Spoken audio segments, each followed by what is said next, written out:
أعوذ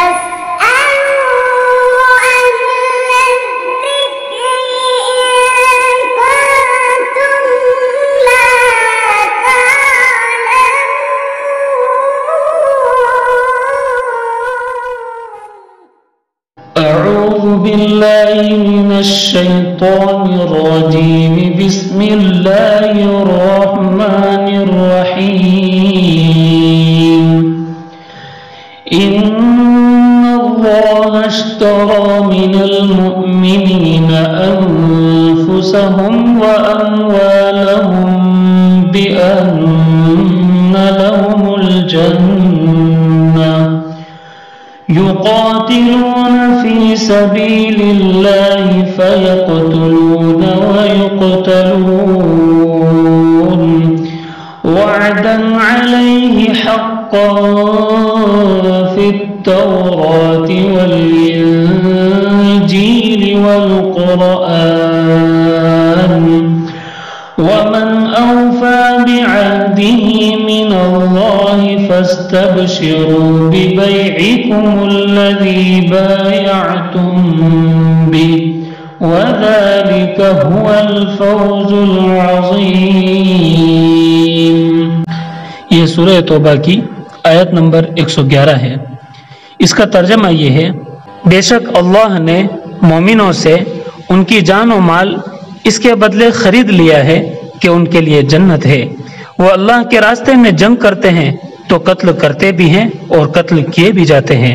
اسی پر سچا وعدہ ہے توریت اور انجیل اور قرآن میں، اور اللہ سے بڑھ کر کون اپنے عہد کو پورا کرنے والا ہے۔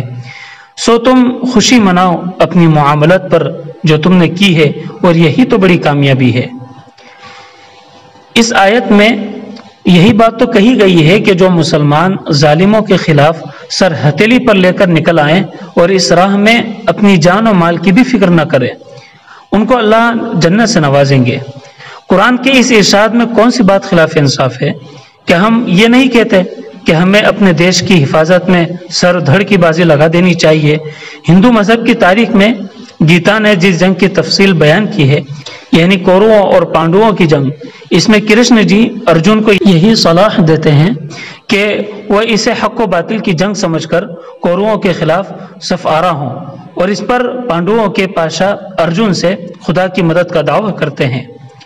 ہندو مذہب میں منوجی کی ہدایت کی خاص اہمیت ہے۔ ان کا بیان ہے، روئے زمین کے جو حکمراں ایک دوسرے کو نیچا دکھانے کی خواہش سے اپنی تمام قوتوں کے ساتھ جنگ کرتے ہیں اور کبھی منہ نہیں موڑتے، وہ مرنے کے بعد سیدھے بہشت کی طرف جاتے ہیں، یعنی جنت کی طرف جاتے ہیں۔ دیکھا آپ نے، قرآن نے تو اللہ کے راستے میں جوابی جنگ پر جنت کا وعدہ کیا ہے، لیکن منوجی محض دوسروں کو نیچا دکھانے کے لیے اور ملک گیری کی غرض سے جنگ کرنے والوں کو بھی جنت کی خوشخبری سناتے ہیں۔ قرآن کے اس ارشاد پر تو داد دینی چاہیے کہ اس نے ظالموں کے مقابلے خود سپردگی کے بجائے آخری حد تک جرأت و حوصلے سے کام لینے کی تلقین کی ہے۔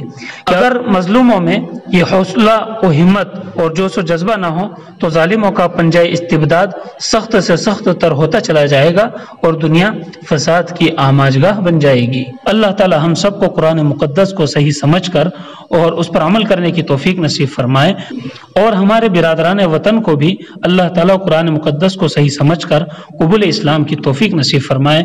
وآخر دعوانا ان الحمد للہ رب العالمین۔